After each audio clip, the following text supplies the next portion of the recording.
Bonsoir tout le monde, bienvenue au club de lecture d'un océan à l'autre. Mon nom est Xavier Lord Giroux. Je vous parle en direct de Yellowknife ce soir. Et il me fait plaisir de vous accueillir pour parler du livre qu'on a lu ce mois-ci, donc Farida de Monia Mazig. C'est un roman qui expose l'émancipation féminine par l'éducation dans une Tunisie sous dictature et qui culmine au référendum québécois sur la souveraineté de 1995. C'est paru en 2020 aux éditions David. Et puis ce soir, je suis en compagnie de deux personnes pour en discuter. Tout d'abord, Ginette Gratton. Bonjour, Ginette. Eh bien, bonjour, Xavier. Bonjour. Et puis Jacques Laberge. Bonsoir, Jacques. Bonsoir, Xavier. Donc, il y a des gens qui nous écoutent ce soir en direct sur le webinaire Zoom. Il y en a d'autres qui sont sur Facebook. Sachez que si vous êtes sur le webinaire Zoom, vous pouvez nous poser directement des questions. Donc, vous pouvez vous rendre dans un des boîtiers sous votre écran qui est conversé ou chat. Et puis, vous pouvez nous écrire des questions directement et aussi l'option questions-réponses, donc Q&A en bas. Si vous êtes sur Facebook, vous pouvez aussi nous écrire des questions, mais sachez qu'il y a un petit délai de diffusion. Donc, vous nous voyez comme 30 ou 45 secondes plus tard. Et puis, on a Mylène, ma collègue Mylène, qui va se charger de transférer vos questions de Facebook vers notre webinaire pour qu'on puisse y répondre.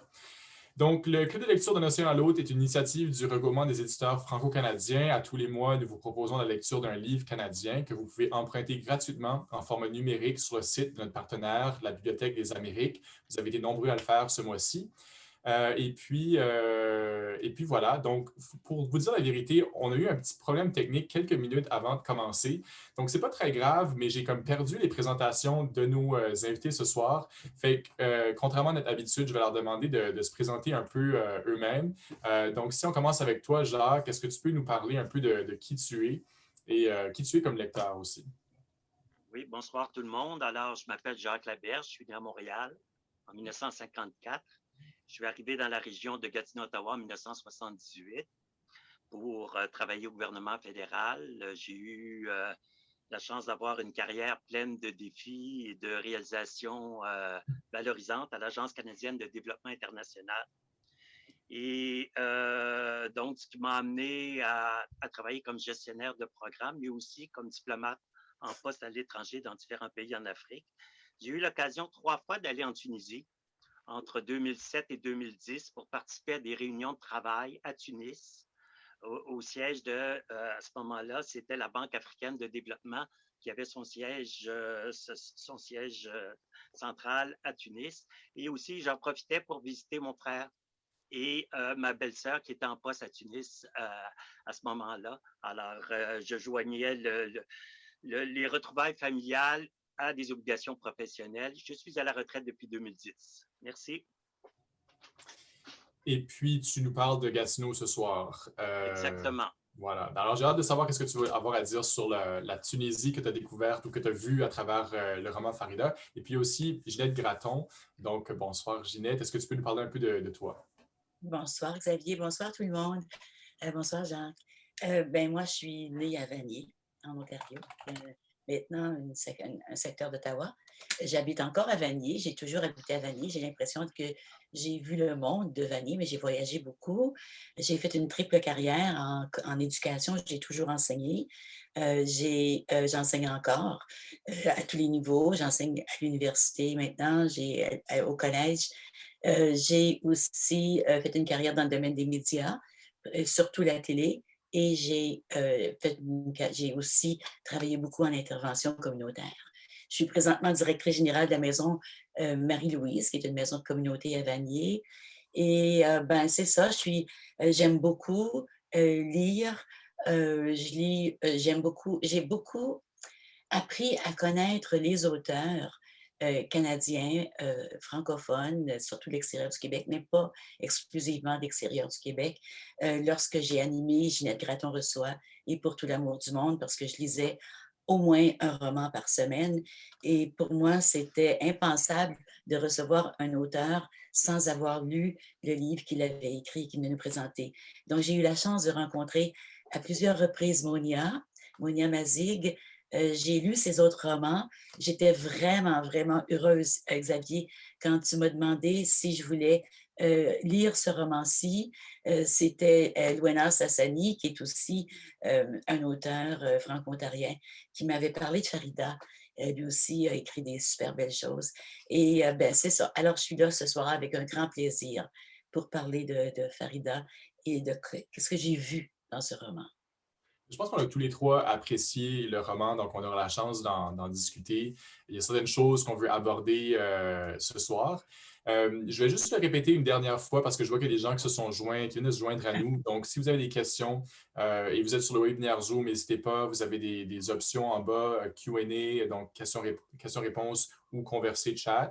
Vous pouvez nous écrire directement. Et puis, si vous êtes sur Facebook, vous pouvez aussi nous écrire des questions. Mais sachez qu'il y a un petit délai de 30 à 45 secondes. Puis, encore une fois, merci d'être avec nous ce soir. Donc, si on commence avec, bon, c'est quoi le résumé du livre? Comment on décrirait en une minute à peu près ce livre-là? Jacques, comment est-ce qu'on pourrait faire ça? D'abord, j'aimerais dire que Farida, c'est un prénom féminin qui signifie unique ou rare en arabe. Alors, ça donne déjà le ton du livre, le choix de ce qualificatif. Comme titre du livre, c'est pas anodin. Le personnage central donc, du livre s'appelle Farida. C'est une femme au parcours atypique, à l'opposé des normes sociales prévalant en Tunisie à son époque. Alors, Farida est née en 1922. C'est l'une des rares femmes tunisiennes de son temps à savoir lire et écrire. Dans une société où les jeunes filles n'avaient pas accès à l'éducation. À cette époque, seuls les garçons avaient la possibilité de faire des études. Contrairement au rôle réservé aux femmes, Farida adore la lecture et n'a pas d'intérêt ni de talent pour les corvées ménagères. Alors, donc, c'est pour ça un peu que Farida est unique parce qu'elle se démarque des autres femmes de son époque par son goût, sa passion pour les livres et la lecture et son désintérêt pour les tâches ménagères. Alors, le roman, par exemple, mentionne dès le début que quand elle était petite, Farida recueillait, elle ramassait des bouts de journal de la Dépêche tunisienne, même quand ils étaient malodorants, et puis tout déchirer pour assouvir sa soif de lecture. Alors, Farida, c'est une femme qui veut s'affranchir du poids des traditions, du poids des mœurs pour aller à l'école, comme son frère Habib, puis devenir institutrice. Et puis, alors, dans le fond, pendant tout le roman, c'est ça, on va suivre son parcours, exactement, sa quête de liberté, sa quête d'indépendance, sa quête d'autonomie. Et donc, c'est un peu tout ça, l'histoire de Farida, c'est l'émancipation des femmes tunisiennes qui veulent, à ce moment-là, s'affranchir, que ce soit d'un père dominant, que ce soit d'un mari violent, s'affranchir d'un rôle prédéterminé dans la société. Donc, s'affranchir des douleurs, du silence, finalement de l'humiliation vécue par les femmes lors d'agressions verbales, lors d'agressions physiques. D'un confinement aussi, à la fois littéralement un confinement, elles doivent rester chez elles, elles ne peuvent pas faire de courses à une époque où la Tunisie est sous une dictature. Et puis un confinement presque intellectuel aussi. Elles n'ont pas le droit, elles n'ont pas les mêmes chances que les hommes. Ginette, on a abordé un peu le personnage de Farida. Est-ce que tu peux approfondir la description qu'on peut faire d'elle? Ben, écoute, si on veut parler du roman comme tel, oui, c'est sûr qu'on peut parler d'émancipation de la femme, mais je pense que c'est beaucoup plus que ça. Je pense que c'est beaucoup plus une société, parce qu'il n'y a même pas un homme qui est heureux là-dedans. Là. Il n'y a même pas un homme qui... C'est des gens qui cherchent à donner un sens à leur vie. Il y en a qui cherchent, comme Habib, son frère, à Farida, cherche lui aussi à donner un sens à sa vie. Il est aussi victime d'une société qu'on dit patriarcale, mais c'est une société qui écrase quiconque veut se libérer, quiconque veut donner naissance à qui il est. Et c'est assez étrange, pas assez étrange, c'est significatif pour moi que Monia Mazig ait écrit ce livre-là dans la chambre de Joy Kogawa, qui, elle aussi, a été l'instrument, la personne qui a permis à tout un peuple, aux Japonais, de se faire reconnaître au Canada. Donc, c'est comme si la quête d'un peuple, la quête d'humanité des personnes à l'intérieur d'un peuple passe par le désir des femmes, comme Farida, comme Fatma, comme Jouda, comme Leila, de vivre qui elles sont supposées d'être. C'est beaucoup plus, à mon avis, parler d'émancipation des femmes, oui, je comprends, mais les hommes n'avaient pas l'air d'être très, très émancipés non plus quand on lit le roman ici. Donc, Je serais curieux d'entendre Jacques là-dessus. Qu'est-ce que tu penses, Jacques, de ce que avance Ginette par rapport au rôle finalement de l'auteur comme étant celui qui permet d'ouvrir une culture à une autre à travers la littérature? Les relations entre femmes et hommes dans le récit Farida sont très marquées par la domination des hommes sur les femmes. Que ce soit Farida qui est dominée par son père, que ce soit sa belle-fille Juda qui est dominée. Farida est aussi dominée par son mari qu'elle n'a pas choisi, qu'elle n'aime pas. C'est son père qui lui impose son mari. Donc, Farida et les autres femmes dans ce livre, tout au moins dans la majeure partie, sont très marquées par cette société patriarcale. C'est seulement la 3e génération, parce qu'il faut expliquer que c'est un roman qui se déroule sur 6 décennies. 3 générations, de 1941 dans le quartier populaire de Bab Souika à Tunis, jusqu'au quartier Côte-de-Sable en 1995 à Ottawa. Donc, on voit évoluer 3 générations de femmes. Et c'est la dernière génération de femmes, Leila, qui est la petite fille de Farida, qui a été élevée par Farida, qui est aussi en questionnement, en recherche de sa voie, de son cheminement, et qui réussit finalement, à travers différentes expériences, finalement à trouver son identité parce qu'elle est ballottée par les épreuves de la vie, par sa dualité dans différentes cultures. Mais c'est beaucoup une quête de soi aussi, mais surtout chez les femmes, moi je dirais. Oui, parce que c'est les femmes, parce que ce sont les femmes qui portent le sens de la vie. Ce sont les femmes qui enseignent aux hommes comment vivre. Alors, les hommes qui agissent sur les femmes, je n'essaie pas d'excuser les choses affreuses qui se passent dans ce livre-là. Absolument pas. Fatma qui s'est fait violer par le père de son ami, le père de Farida qui l'oblige à marier un homme qu'elle n'aime pas, qui est son cousin, en fait, et qu'elle a toujours, avec qui elle jouait quand elle était petite, qu'elle ne trouvait pas très intelligente et très, très agréable. Les hommes ont des comportements épouvantables, mais ce sont les femmes qui, moi je dirais que c'est plus le côté féminin, parce que même Habib est victime de cette société-là, il n'est pas une femme. Et il est victime de... Même Touafik, qui a été élevé par Farida, c'est son fils, elle a donné sa vie pour son fils. Elle dit même à un moment donné que la maternité, c'est la force la plus opprimante qu'elle a connue dans sa vie, mais elle l'a accepté par amour, parce que c'est comme si elle voulait s'assurer que la prochaine génération, qu'elle soit homme ou femme, n'allait pas vivre de cette façon, allait permettre à chaque personne de se découvrir. Et pour moi, c'est très significatif que, à mon avis, Leila n'a pas l'air d'être sortie du bois encore. Ouais. Et on retrouve... Leila qui est la petite fille de Farida qu'on va suivre. Qui est rendue à Ottawa, à l'Université d'Ottawa. Elle a eu une bourse de la francophonie pour étudier en lettres françaises de l'Université d'Ottawa. Elle rencontre Catherine qui vient de Sudbury et qui a aussi été abusée sexuellement chez elle.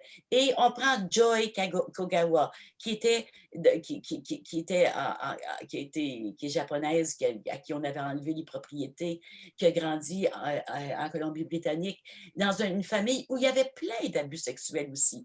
Donc, est-ce que ce sont les hommes qui sont à blâmer ou est-ce que c'est une société qui a fait je dirais pas des monstres, mais qui a fait des personnes qui n'ont aucun sens de qu'est-ce qu'on est venu faire ici sur la Terre?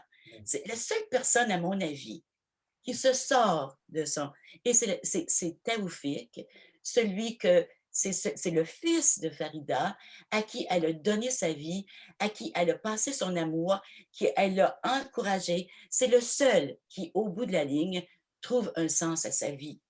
On dirait que tu m'enlèves les mots de la bouche parce que j'allais justement te poser une question sur Taoufik, qui est le fils de Farida, comme tu le soulignes, qui... il y a deux personnages, en fait. On pourrait revenir sur la forme du roman, mais c'est polyphonique. Donc, il y a 10 personnages qui sont les narrateurs à différents moments.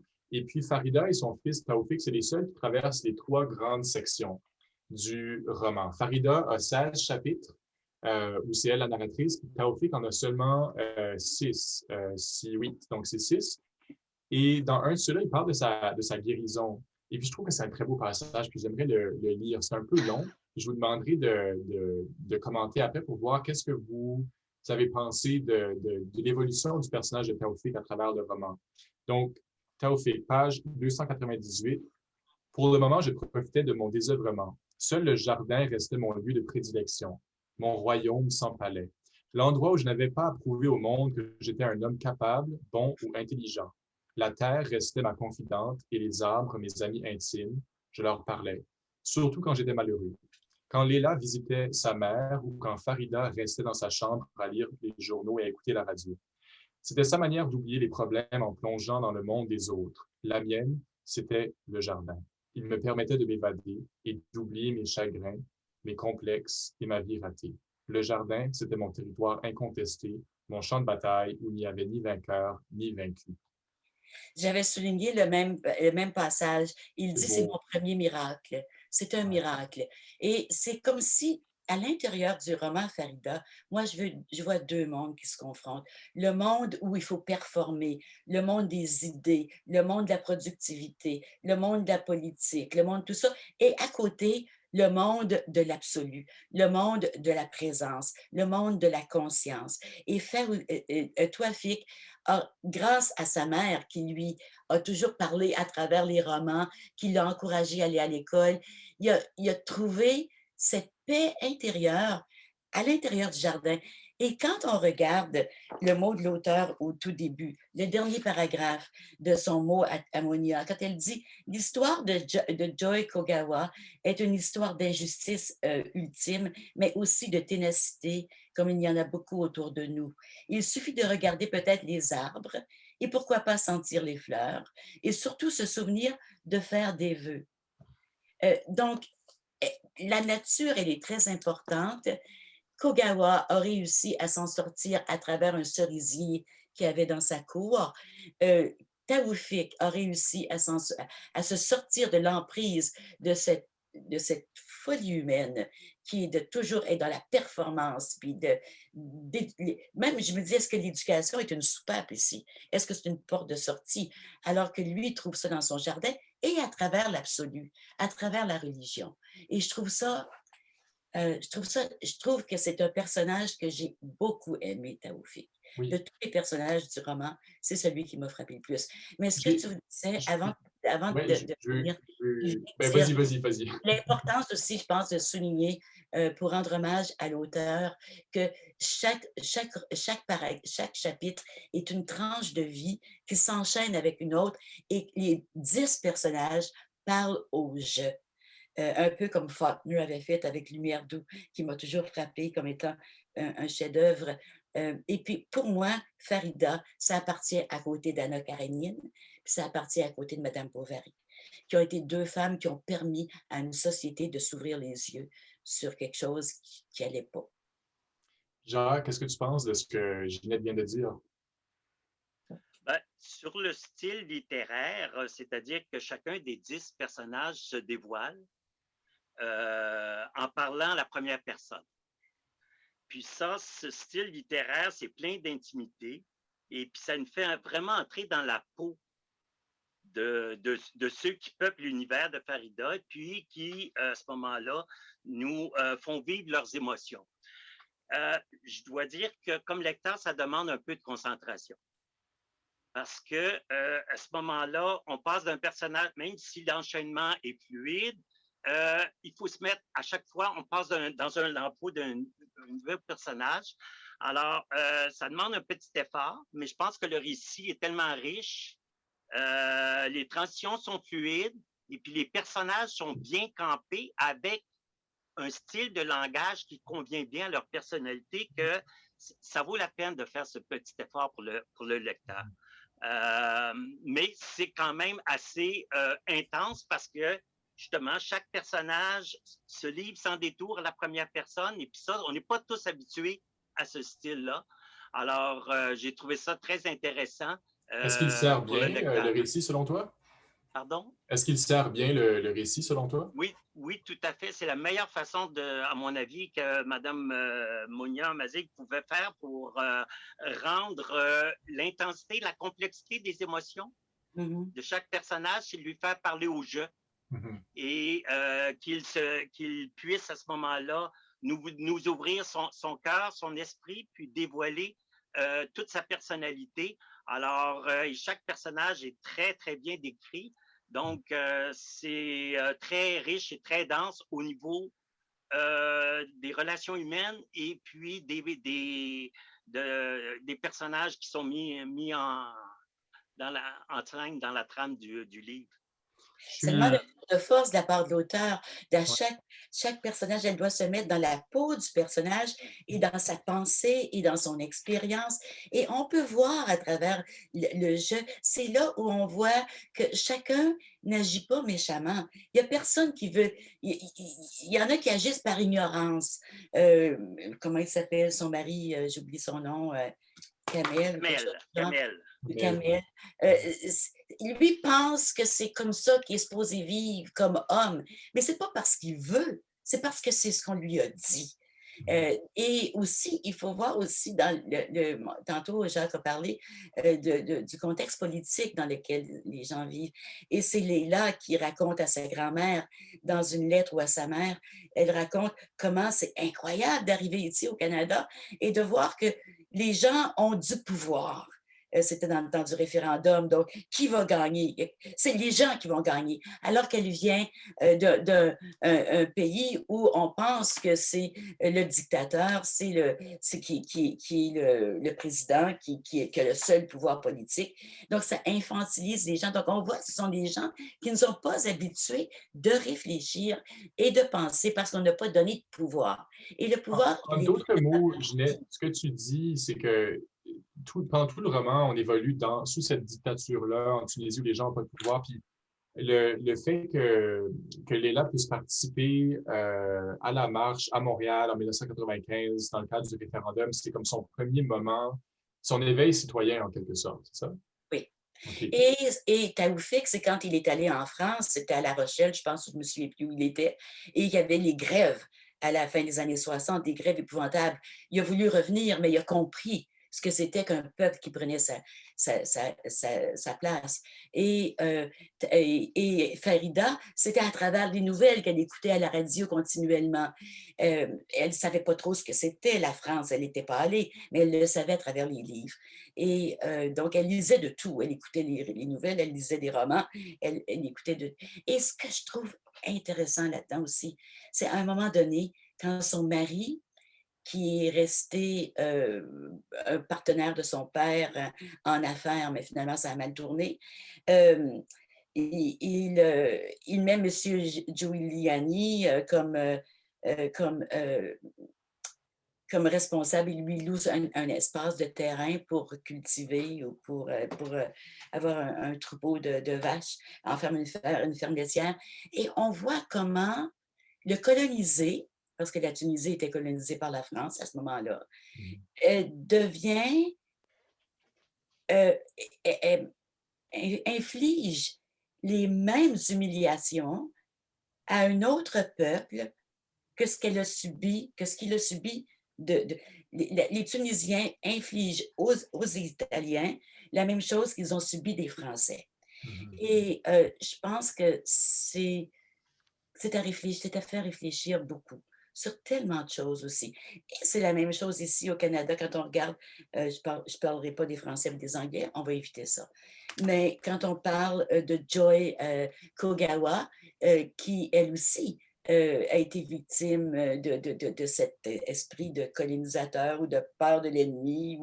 Donc, c'est le côté politique est très, très rattaché à l'évolution des personnes dans son roman Ammonia. Ouais. Euh, j'ai une question pour les gens qui nous écoutent. Pour moi, on dirait que le nœud du roman, c'est lorsque Farida donne la permission à Judah de poursuivre ses études et prend Léla sous son aile. C'est là où j'ai vraiment comme accroché avec le roman. Puis je serais curieux si les gens veulent participer dans le chat ou dans le question-réponse de savoir qu'est-ce que vous en avez pensé. Je trouve que c'est un geste vraiment intéressant qui est finalement au cœur, qui va dicter la suite du récit. Et puis, ça inflige une certaine... en tout cas, Taoufik le perçoit comme une violence qui lui est infligée envers lui. Donc, est-ce qu'on est d'accord avec ça ou non? Je serais curieux de vous entendre là-dessus, mais je serais aussi curieux de vous entendre sur un autre passage. Et c'est Farida qui se souvient du temps passé avec son père, qui je trouve aussi d'une... En tout cas, ça, c'est vraiment d'une extrême violence. Il dit, tu as une belle voix, ma chère Farida. Après tout, je ne regrette pas de t'avoir envoyé à l'école. Tes années à l'école t'ont fait beaucoup de bien. Tu aurais pu devenir quelqu'un. Qu'est-ce que vous en pensez de ça? Page 288. Tu aurais pu devenir quelqu'un, Farida. Jacques, veux-tu commencer? Bien, c'est sûr que le moment où Farida reçoit la visite de l'épouse de son fils, Taoufik, donc c'est Judah, qui est malheureuse dans son mariage, qui après 1 an de mariage, donc décide de quitter son mari Taoufik, le fils de Farida. Et Farida l'écoute, elle la comprend. Et c'est là qu'elle est exceptionnelle, parce que contrairement à tout ce qu'on aurait pu s'attendre, elle finalement laisse partir Judah, qui veut voler de ses propres ailes, qui veut faire des études, avoir une carrière, même si ça brise la vie de son fils, si ça détruit leur couple, et puis ça laisse une petite fille sans maman, un bébé d'1 an, Léla, sans maman. Alors, c'est un moment effectivement central dans le livre, parce que ça montre à quel point Farida est forte, courageuse, parce qu'elle vit par procuration ce qu'elle aurait aimé vivre à travers Judah. Elle voulait, elle aussi, faire carrière. Elle voulait devenir institutrice. Elle n'a pas pu réaliser ses rêves. Et ça, la fille de son fils vient la voir, puis lui demande si elle a sa bénédiction, en fin de compte, si elle accepte qu'elle parte. Et Est-ce que c'est un moi, c'est là que geste... j'ai trouvé que c'est vraiment un moment le plus fort du livre, je suis d'accord. Est-ce que c'est un geste altruiste ou égoïste de Farida, selon toi? Moi, j'ai trouvé que c'était un geste de solidarité féminine, un geste altruiste, et qu'elle aurait pu être égoïste pour dire non, je veux vraiment garder le statu quo. Le statu quo, c'était donc Farida ne veut pas être la garante des traditions et du statu quo. Elle accepte que les gens puissent choisir et non pas subir leur destin. C'est dans ce sens-là, ce que Jacques vient de dire est tellement important, parce que c'est dans ce sens-là où je vois le rôle de la femme, qui est à travers Farida, comme étant celle qui ouvre une société vers autre chose. Et elle accepte de se sacrifier pour élever son fils. Et elle accepte de sacrifier sa petite fille et son fils pour que Judah puisse aller et faire ses études. Et en quelque part, on voit qu'il y aurait eu d'autres solutions. Mais parce qu'elle vit dans une société où elle n'a aucune référence de comment ça pourrait être autrement, elle fait ce qu'elle pense, elle dit OK, pars, et puis moi, je m'occupe de. Puis elle s'occupe de Léla, mais vous n'avez pas très, très maternel, hein, Farida? Euh, Comme dans le sens traditionnel du mot.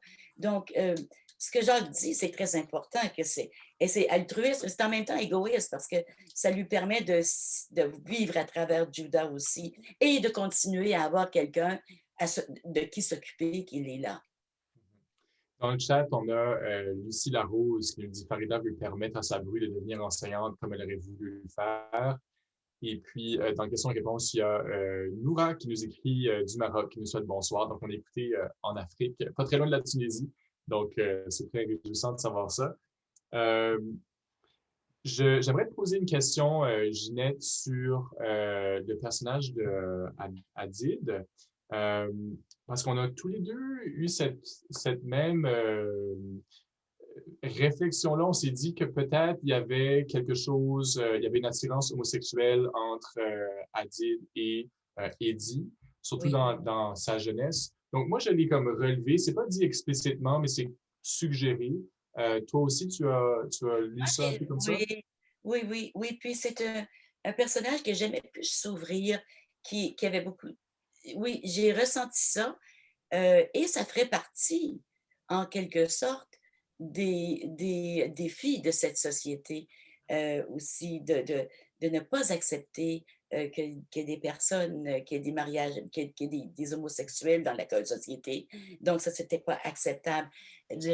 Adib, comment il s'appelle, Adib? Habib, je l'ai mal nommé, c'est Il s'est Habib. marié 3 fois, il n'a jamais vraiment été heureux. Il a fini par être heureux en traduisant le Coran.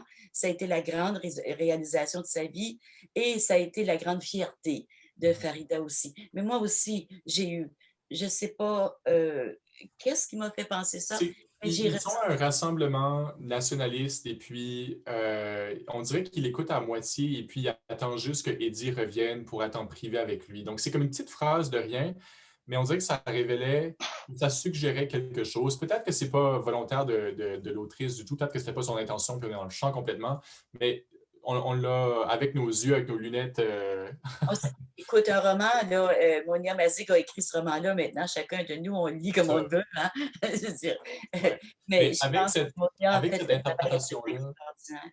avec cette interprétation-là, je trouve que ça, si ça s'avère, c'est d'autant plus intéressant parce que Farida ne le remarque jamais. Et puis finalement, les deux, donc le frère et la sœur, sont comme prisonniers à leur façon. Puis Habib a cette possibilité de s'émanciper beaucoup plus facilement que Farida. Il va le faire au cours de sa vie, mais Farida va le faire au cours. Oui, mais Xavier s'émanciper à travers une carrière.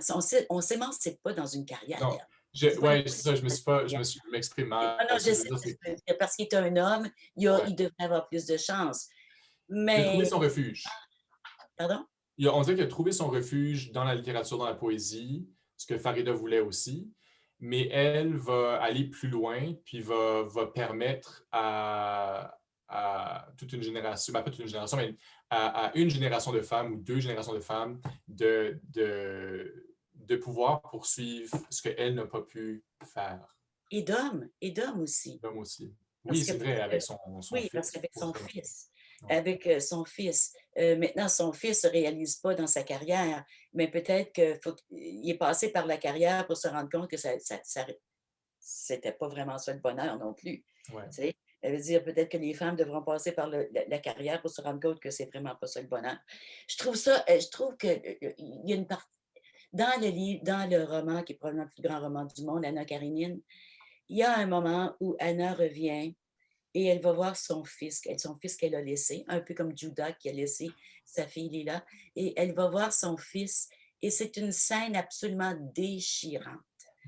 Et ça m'a tellement fait penser quand la petite Léla, avec sa mère qui était partie, et il y a beaucoup de ressemblances entre Anna Karénine et le roman de Monia Mazig. Il faudra en faire une plus grande analyse. Mais. Puis un Et personnage que moi j'aime beaucoup, c'est Fatma. oui. J'aime Pourquoi? Fatma. Pourquoi? Pourquoi Fatma? Ouais. Parce que Fatma a tout compris. Elle a tout compris qu'elle vivait dans une société qui était écrasante, qu'elle ne pouvait pas s'en sortir, mais qu'est-ce que je vais faire de ma vie alors? Alors, qu'est-ce que je vais faire pour être en service? Qu'est-ce que je vais faire pour m'épanouir? Elle a cousu, elle a accepté de marier un homme qui était plus âgé qu'elle, mais qui a été très bon pour elle, à qui elle a pu parler. Elle est même allée voir une femme charlatan un peu pour voir comment elle pouvait se défaire de toutes les, ce qui restait du viol en elle. Donc, elle a pris des moyens contournés, puis elle a l'air d'une personne heureuse. Mhm. Jacques, tu as noté t'as indiqué dans tes notes que tu trouvais que la langue était très belle dans le roman. Ce qui est particulier, c'est qu'il y a beaucoup de mots arabes qui sont utilisés. Moi, mon préféré, c'est Bibi, pour parler des taxis Les à taxis à Tunis, Tunis. oui. Ouais. Alors, toi, de ton côté, qu'est-ce que tu as pensé de la langue? Puis en fait, avant de répondre, je vois qu'on a quelqu'un sur Facebook qui nous a demandé une question par rapport à savoir si l'auteur parlait une autre langue que le français lorsqu'elle était petite. Je ne peux pas répondre à cette question-là, mais je suis pas mal certain que Mounia Mazik parle l'arabe. Je ne sais pas par contre c'est laquelle sa langue maternelle, mais je pense que ça transparaît assez bien dans le roman lorsqu'on voit tous ces mots-là. Donc, Jacques, pour en revenir à toi, qu'est-ce que tu en as pensé de l'utilisation de ces mots? Moi, j'ai trouvé ça vraiment très riche sur le plan du vocabulaire. La description fouillée des cérémonies de mariage, de deuil, des vêtements traditionnels que porte la jeune mariée, la puissance évocatrice des mots, vraiment pour décrire la sensibilité des personnages, la complexité des émotions, des interactions humaines. Euh, Chaque mot, chaque tournure de phrase est fouillée dans le roman Farida. Par exemple, en parlant de sa nuit de noces, la jeune Farida décrit sa nuit de noces comme fatale. Je ne m'attendais pas à ce mot-là. Et ça montre vraiment le passage obligé de la soumission de la femme pour honorer la virilité du mari. Mhm. La femme appartient à un homme. C'est fatal. Alors, il n'y a pas d'alternative et tout ça. C'est indiscutable. C'est fatal. Alors, je trouve que le choix des mots vraiment est très fort et puis très dense. Et ça montre que c'est une œuvre très fouillée. Il y a beaucoup de références historiques, beaucoup de références au dialecte tunisien. Seulement dans les premières pages du roman, on a plein de mots sur les instruments de musique pour les fêtes, sur les vêtements féminins, sur les mots pour décrire les classes sociales, les étrangers, et ainsi de suite. Chaque mot est expliqué en bas de page, ce qui nous permet de comprendre la signification du mot, mais ça nous plonge vraiment dans une ambiance. Je trouve que c'est magnifique comme façon d'aborder la Tunisie, surtout Ouais. à l'époque coloniale, parce qu'on est vraiment imprégné d'une atmosphère, d'une ambiance tout à fait qui existait à cette époque-là. Alors, On parle même des mots. bravo à Mounia Mazik. On voit qu'elle a fait beaucoup de recherches, Ouais. qu'elle a consulté des gens et tout ça. Parce que pour parler de la Tunisie des années 40, 50, avec tout son folklore et toutes ses traditions et tout ça, et avec la richesse du vocabulaire, ça demandait beaucoup de travail, j'imagine. Alors, on le sent d'ailleurs. Alors, les références historiques, on passe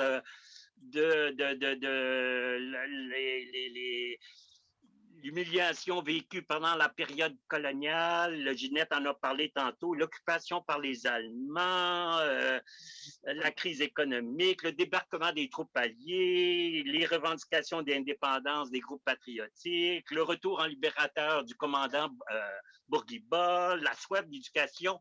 En tout cas, on passe à travers toute l'histoire un peu de la Tunisie. Puis ensuite de ça, on tombe sous l'ère du dictateur Ben Ali. Moi, quand j'allais en Tunisie, c'était dans les années 2007 à 2010. Qu'est-ce qui me frappait en sortant de l'avion? C'était de voir les photos géantes du dictateur Ben Ali partout en ville. Comme si on montrait les photos de Justin Trudeau, là, de notre premier ministre, partout en ville, et puis de voir la tristesse dans le regard des gens. On sentait l'oppression, on sentait que les gens étaient écrasés. Et ça, c'était avant le printemps arabe de janvier 2011 en Tunisie. On sent vraiment cette atmosphère-là dans le livre Farida. On a Monia Mazil qui vient nous répondre, qui dit que oui, en effet, sa langue maternelle est l'arabe. Donc, on a une réponse claire à ça. Je pense que pour ajouter à ce que tu dis, Jacques, il y a beaucoup de mots arabes dans le roman qui n'ont peut-être pas leur équivalent en français, puis qui nous permettent aussi de nous rappeler que les personnages évoluent surtout en arabe, même si le roman est écrit en français.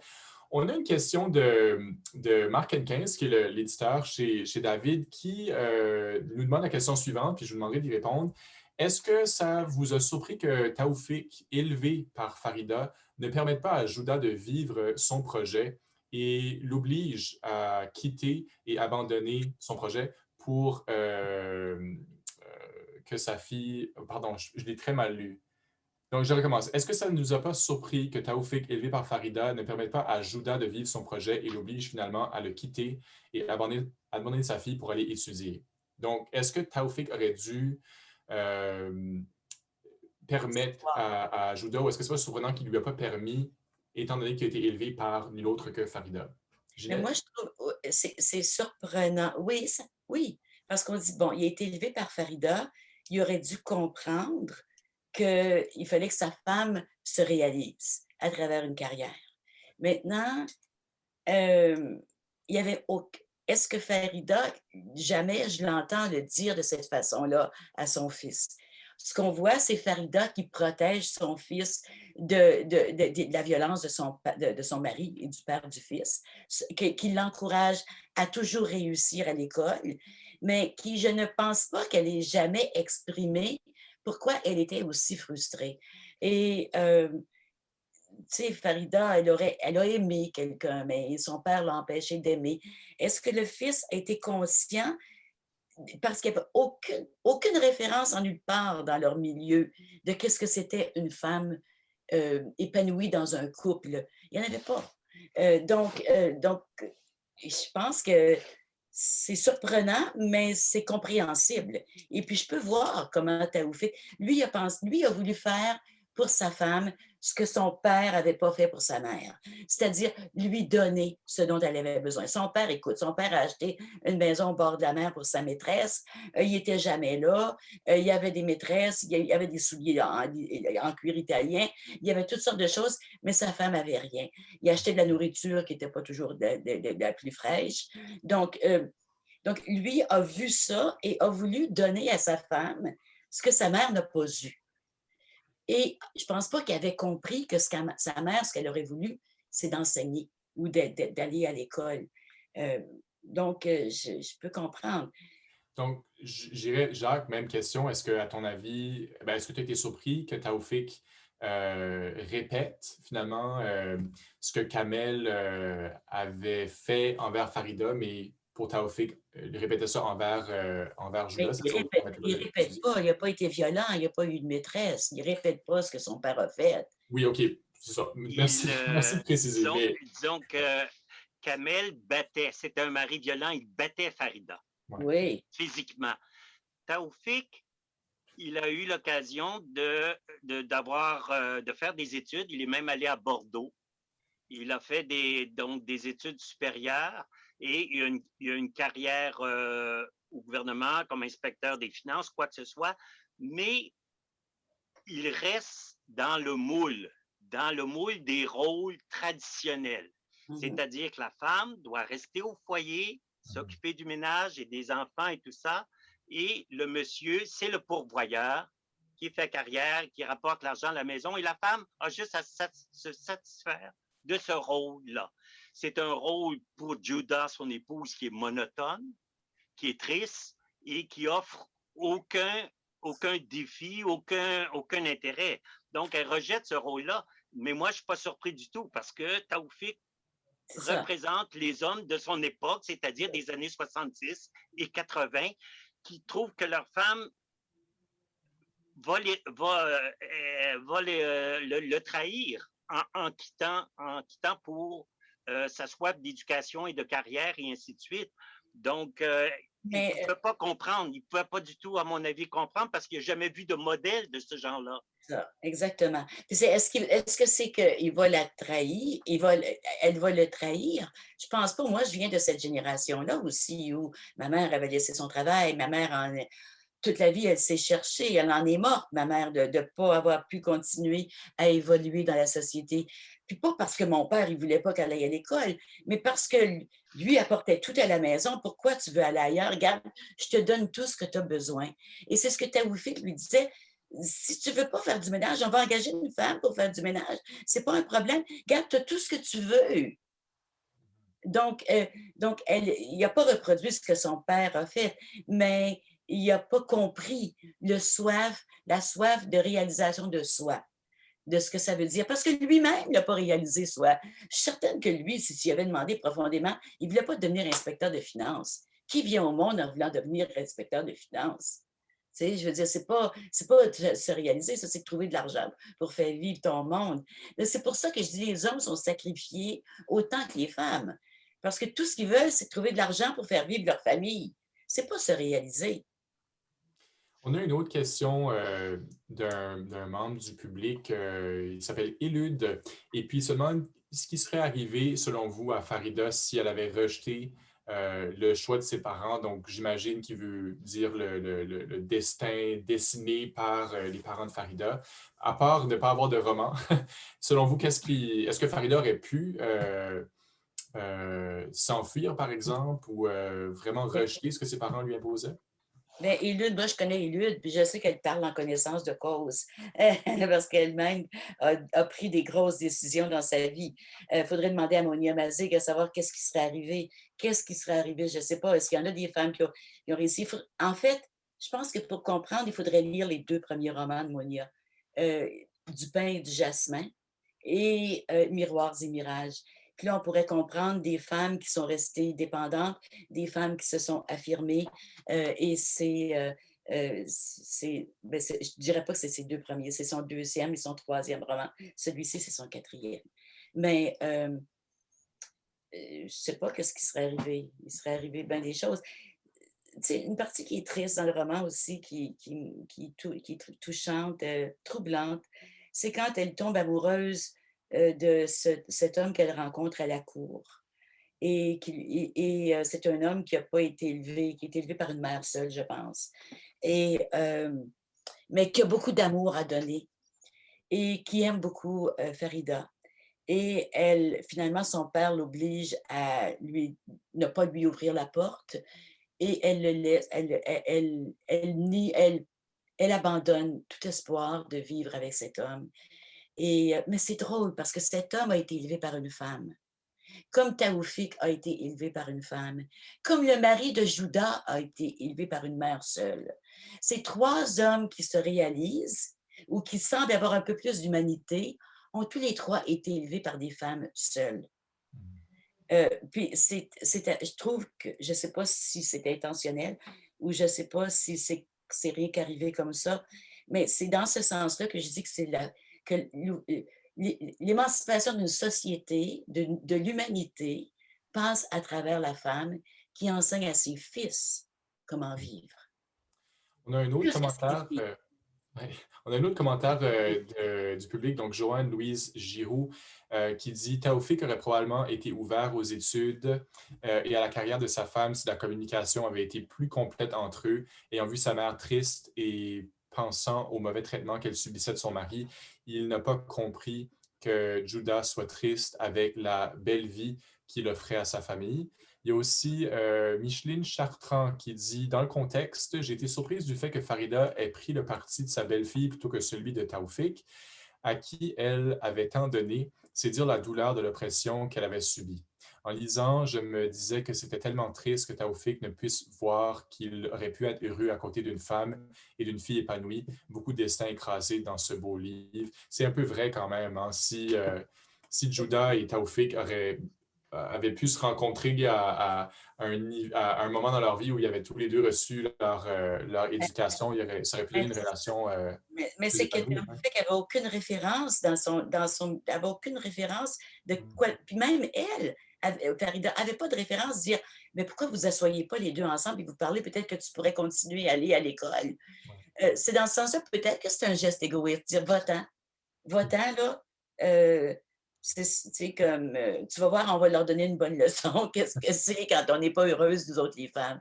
Je sais pas qu'est-ce que On c'est. a vraiment deux histoires de mariage malheureux, celui de Farida et du mari qui lui a été imposé, mari violent, mari arrogant, tout ça, Kamel, et ensuite de ça, qui se termine par un divorce. Et le mariage malheureux. Alors, Farida et Kamel n'avaient aucune communication. Ils ne se parlaient pas. Ils n'échangeaient pas. Donc, Kamel s'occupait des terres que le père de Farida louait et il s'occupe pour faire rentabiliser ces terres-là et tout ça, et puis il s'occupait de ses maîtresses. Alors, ensuite de ça, Farida, elle vivait dans son monde. Son monde, c'était les livres pour l'évasion, puis ensuite, ça a été la radio et tout ça, puis bon, les magazines. Alors, ensuite, ça s'est transposé sur le fils de Farida, Taoufik. Aucune communication avec son époux, Judah. Donc, il n'y avait pas vraiment d'échange où ils se livraient l'un à l'autre et puis ils pouvaient se comprendre. Donc, c'est sûr qu'après un an, ça aboutit à un divorce, encore une fois, et chacun est parti de son côté. Cette fois-là, il y avait une petite fille, Léla, que Farida a élevée comme si c'était sa propre fille. Alors, il y a vraiment un déficit de communication dans ces deux couples. Puis là, on se demande pour la jeune Léla, la jeune Tunisienne qui vient à l'Université d'Ottawa à l'âge de 20 ans, quel va être son destin. Donc, on n'entre pas dans cette étape-là. Peut-être que ça va être la suite d'un prochain roman. Ça serait intéressant qu'il y ait une suite, mais on voit qu'il y a beaucoup plus, je pense, l'ouverture aux autres et le goût du dialogue par notamment la belle amitié entre Léla et son amie franco-ontarienne de Sudbury, Catherine. Moi, j'ai beaucoup aimé cette relation d'amitié, ce rapprochement interculturel. Il y a tous les différencie, leur milieu, leur religion et Catherine, donc, vient d'un milieu assez populaire, ouvrier de Sudbury et ainsi de suite. Et la jeune Léla vient d'un milieu donc totalement différent. Et elles apprennent à se découvrir, à s'apprivoiser et se lient d'amitié. Et elles partagent beaucoup ensemble. Alors, j'ai beaucoup aimé cette belle histoire d'amitié entre Léla, la petite fille de Farida, et son amie franco-ontarienne, Catherine. Aussi, la belle histoire d'amitié entre Farida, l'intellectuelle, la passionnée des mots, de poésie, de livres, qui lit Victor Hugo, et sa petite cousine, Fatma, qui est analphabète, mais par contre, qui est si douée de ses mains pour la couture et la cuisine. Alors là aussi, là, c'est entre les classes sociales. Non pas entre filles de deux univers culturels différents, mais c'est entre classes sociales, une belle histoire d'amitié. Alors, on peut voir aussi beaucoup de thèmes dans le roman Farida. Le thème du déracinement, le thème de l'abandon de son pays pour venir étudier au Canada, l'adaptation aux réalités canadiennes, au climat canadien, le rapprochement interculturel que j'ai mentionné tantôt. Donc, il y a vraiment dans Farida un foisonnement de thèmes. C'est pas seulement l'histoire de femmes qui s'émancipent, mais c'est aussi beaucoup d'autres choses. Alors, c'est pour ça que c'est très riche et très dense. Je trouve ça très intéressant quand Leila dit à chaque jour, je deviens un peu moins tunisienne et un peu plus canadienne. Et j'aimerais ça, moi, si j'avais l'auteur devant moi, je lui demanderais qu'est-ce que ça veut dire pour toi être canadienne? Parce que pour moi, je dis toujours que est-ce que canadien, ça voudrait dire, est-ce que c'est peut-être le seul pays au monde, le seul endroit au monde où on peut être qui on veut et comme on veut? Euh, Est-ce qu'elle comprend? Parce que la rencontre entre Léla et Catherine, c'est une rencontre de cœur, c'est une rencontre de conscience, c'est une rencontre comme Taoufik dans son jardin, c'est une rencontre comme Taoufik avec l'absolu. Je trouve que quand Taoufik dit il y a eu 2 miracles dans ma vie, quand j'ai compris, quand j'ai retrouvé mon jardin, j'ai trouvé qui j'étais en travaillant dans mon jardin et mon jardin m'a amené à l'absolu. Et je trouve ça très beau. Très beau et je trouve, puis c'est sa mère qui a permis ce cheminement-là. Et puis je pense que Léla semble être sur le même chemin, mais elle ne sera pas sur le même chemin si elle arrête son idée rien qu'à avoir un diplôme universitaire. Parce que l'éducation, pour moi, dans ça, en tout cas, dans le roman, ça n'a pas l'air d'être une façon de sortir de sa misère. Parce qu'on regarde son frère, Farida, qui, qui a été misérable toute sa vie. On regarde son fils, qui n'a pas été heureux. On regarde Léla, qui est ici, qui n'a pas l'air nécessairement très heureuse non plus, parce qu'elle est loin, est un peu dépaysée, déracinée, comme Jacques disait. Donc, est-ce que l'éducation est surestimée? Je trouve que c'est un roman qui fait réfléchir à où on est présentement comme humanité sur la planète. Le Où temps on met beaucoup file. d'importance sur l'éducation, sur la performance, sur le travail, alors que peut-être qu'on devrait essayer de le mettre plus vers la conscience puis vers le cœur. J'ai le rôle ingrat de devoir vous dire que le temps file et puis on va devoir conclure bientôt. J'ai peut-être une question pour chacun d'entre vous avant qu'on se laisse aller. Je vois qu'il y a Marc Henkins qui ajoute un commentaire, ajoute son grain de sel. Il dit ça montre aussi peut-être que le changement ne se fait pas si rapidement, mais que ça prend des générations pour transformer les valeurs et les comportements. Il n'y a pas tort du tout. Rapidement, donc, Jacques, d'abord, on a beaucoup parlé des mérites de ce livre-là. Est-ce qu'il y a des faiblesses, à ton avis? Est-ce qu'il y a des thèmes, par exemple, qui ne sont pas aussi bien exploités qu'ils auraient pu l'être? Ouh là là, question très difficile. Mon Dieu. Je pense que tous les personnages sont bien décrits, on comprend ce qu'ils vivent et tout ça. Ça fait que je cherche une réponse à ta question, Xavier. Puis, Ben, si tu veux, je peux poser ma question à Ginette, puis j'y reviendrai à ta réponse. d'accord. Ginette, ma question est un peu différente pour toi parce que tu me disais avant qu'on commence que tu faisais partie d'un mouvement activiste durant le référendum de 95 pour que le Québec, finalement, vote non au référendum. Je tiens à rappeler que tu es à Vanier, donc franco-ontarienne. Donc, comment tu as reçu, finalement, la dernière portion du roman qui est vraiment centré autour de ce fameux référendum? Je dois dire que si c'était aujourd'hui, je ne prendrais ni part ni pour le oui ni pour le non. Je dirais, faites qu'est-ce que vous voulez. Mais ça fait déjà quoi, 30 ans de ça. Comment j'ai vu ça?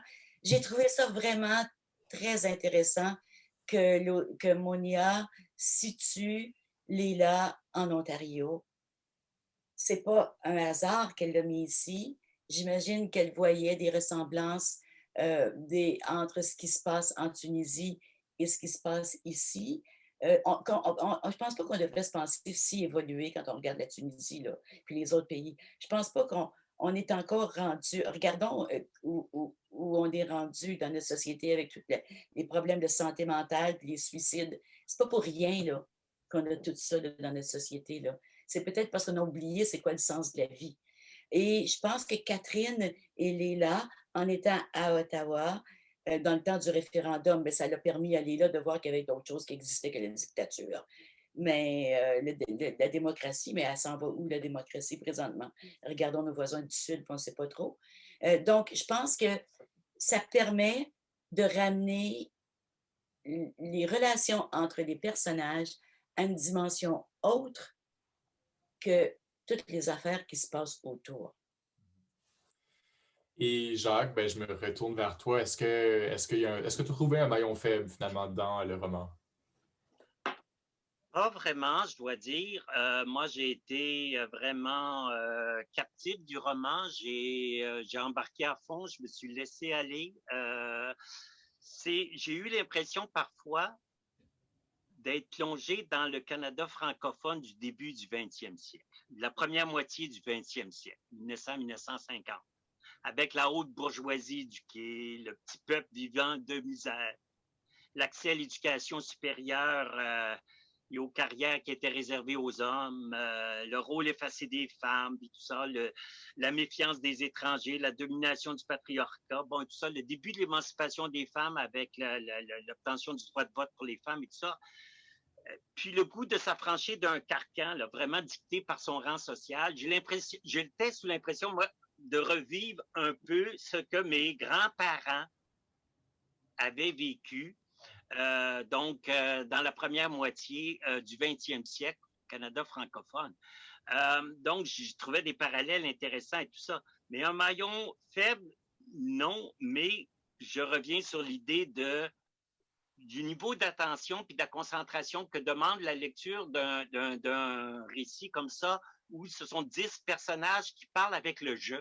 Et ça, pour moi, ça a été une découverte intéressante, mais aussi un défi pour le lecteur. Alors, c'est pas tout le monde qui est habitué avec ce style littéraire, mais c'est la meilleure façon que Monia Mazig avait de nous plonger vraiment dans la tête et dans le cœur de ces personnages. Ouais. Alors, bravo encore une fois. Oui, ça prend beaucoup de talent de la part de l'auteur pour venir, beaucoup de connaissances de l'âme. Mais j'aimerais dire quelque chose, Jacques. Moi, j'ai élevé mes enfants dans les années 80, 70, et même à cette époque-là, on essayait de se libérer, les femmes, apparemment. Mais on avait un pied, on n'avait aucune référence, là. On ne savait pas ce que ça voulait dire, là. Avoir une carrière, puis s'occuper des enfants, puis tout ça. Donc, je pense que c'est pas si loin de nous que ça, cette époque où je pense que la Tunisie et puis le Canada, ça se ressemble, là. Je pense que tout l'Occident se ressemble. Juste pour ajouter à ce que Jacques disait, moi aussi, on dirait que j'ai eu de la difficulté au départ à accepter certaines conventions de lecture, mais une fois qu'on s'y adapte et qu'on s'y habitue, je veux dire, j'ai dévoré, j'ai dévoré le roman. Donc, merci beaucoup à vous deux de vous être joints à nous pour discuter du roman. Peut-être le mot de la fin pour Monia Mazig qui nous a écrit dans le chat. Elle dit « Je suis émue par vos commentaires au sujet de Farida. Ça me va au fond du cœur. » Donc, merci Ginette, Jacques, et bon, merci beaucoup. Et merci Monia de nous avoir gâtés avec ce roman. Je vous rappelle que le prochain roman qui est en vedette pour le club de lecture, donc au mois d'avril, c'est Absente pour la journée de Christiane Saint-Pierre. Donc, c'est paru en 2015 aux éditions Personnages. C'est le plus vieux roman qu'on va présenter cette année. Sa parution originale date de 1989, puis on trouve ça important de remettre au goût du jour et de présenter des classiques de notre littérature franco-canadienne, dans ce cas-ci acadienne. Et puis, ce sera Laurent Poliquin et Ariane Brundelret qui discuteront avec moi de ce livre-là. À la fin du mois d'avril, on vous enverra un message dans l'infolettre ou sur notre groupe Facebook, en fait, et sur notre groupe Facebook aussi, pour vous faire savoir quand et comment vous pourrez participer. Mais je vous rappelle que ce livre-là, ainsi que Farida, si vous ne l'avez pas encore lu, se trouve disponible sur la Bibliothèque des Amériques pour emprunt gratuit. Donc, merci. Je vais arrêter l'enregistrement, mais vous pouvez rester en ligne, puis on peut peut-être échanger un peu pour clore un peu tout ça entre nous. Les gens qui veulent rester qui veulent rester dans le webinaire peuvent le rester aussi, mais je vais juste arrêter donc le Facebook et l'enregistrement. Ce sera pas long.